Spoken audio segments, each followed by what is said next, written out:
Jangan lupa subscribe YouTube channel Metro TV News dan nyalakan lonceng notifikasinya.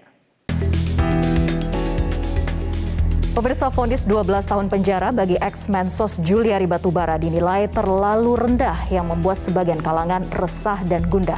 Alih-alih dijerat dengan pidana korupsi, justru pasal penyuapan yang dikenakan pada ex-Mensos Juliari.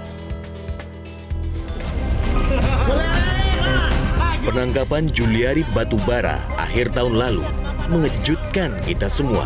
Apresiasi pun diberikan kepada KPK yang berani mencokok elit parpol yang tengah berkuasa. Namun bergulirnya kasus ini membuat masyarakat gigit jari.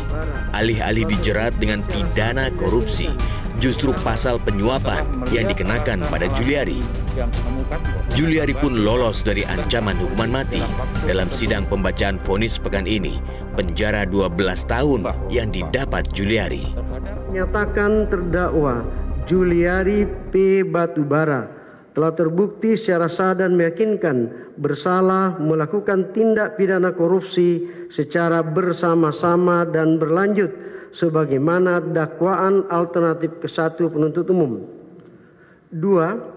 Menjatuhkan pidana oleh karenanya terhadap terdakwa dengan pidana penjara selama 12 tahun dan pidana denda sejumlah 500 juta rupiah dengan ketentuan apabila denda tersebut tidak dibayar diganti dengan pidana kurungan selama 6 bulan.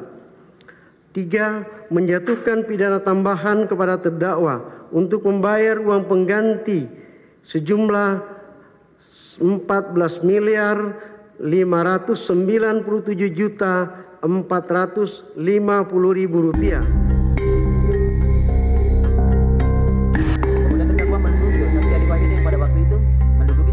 Vonis hakim memang lebih tinggi daripada tuntutan jaksa KPK, yaitu 11 tahun penjara.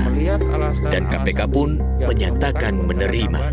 Tentu KPK menghormati putusan majelis hakim yang menyatakan dakwaan tim jaksa KPK terbukti secara sah dan meyakinkan menurut hukum. Kami juga mengapresiasi adanya putusan pidana tambahan berupa penjatuhan pidana uang pengganti serta pencabutan hak dipilih dalam jabatan publik. Bila KPK terlihat pasrah, vonis Juliari membuat para pegiat anti korupsi justru merasa gundah. Tapi apapun dalam konteks ini, saya sejak awal kan menginginkan dituntut seumur hidup dan divonis seumur hidup. Jadi masyarakat pun juga menginginkan itu karena ini korupsi di saat bencana dan kemudian berakibat kepada masyarakat. Jadi ya dengan 12 tahun ini rasanya masih jauh dari rasa keadilan. Setidak-tidaknya minimal 20 tahun lah itu. Lalu mengapa KPK tidak menjerat Juliari dengan pasal kerugian negara? Ya, yang pertama, catatan pertama saya ini adalah kesalahan KPK. Ya, kenapa mendakwa dengan pasal suap? Ini kan bukan persoalan suap, tapi kerugian negara. Jadi ada proses pengadaan bancakan bantuan sosial. Ya, nah kalau pasal 12 digunakan yaitu pasal 12 huruf B, dia menerima hadiah, dia tidak menerima hadiah, meminta. Jadi sebenarnya juga saya katakan kalau jaksa KPK mendakwa dengan 12B, kalau saya hakinya saya bebaskan karena unsur memberi hadiah tidak terbukti, ya harusnya menggunakan pasal 2 atau pasal 3. Ini persoalan kerugian negara, kan bagaimana dari paket itu ngambil 10.000 berjumlah 32 miliar lebih, ya dari 100 lebih perusahaan, ya diambil lebih 10.000. Jadi proyek yang harusnya sesuai anggaran ternyata dilebihkan.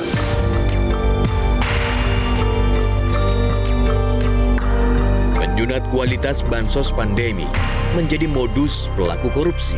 Padahal bansos pandemi sejatinya bertujuan membantu rakyat memenuhi kebutuhan asupan gizi.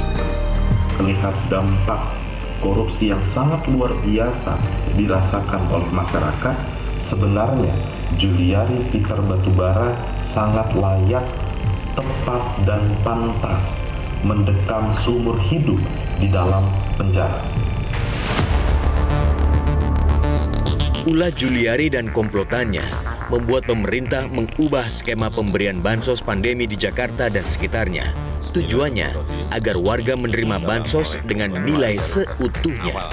Dan yang kedua, yang dulu diberikan dalam bentuk sembako, terutama untuk Jabodetabek, sudah kita putuskan sekarang tunai lewat pos atau lewat bank.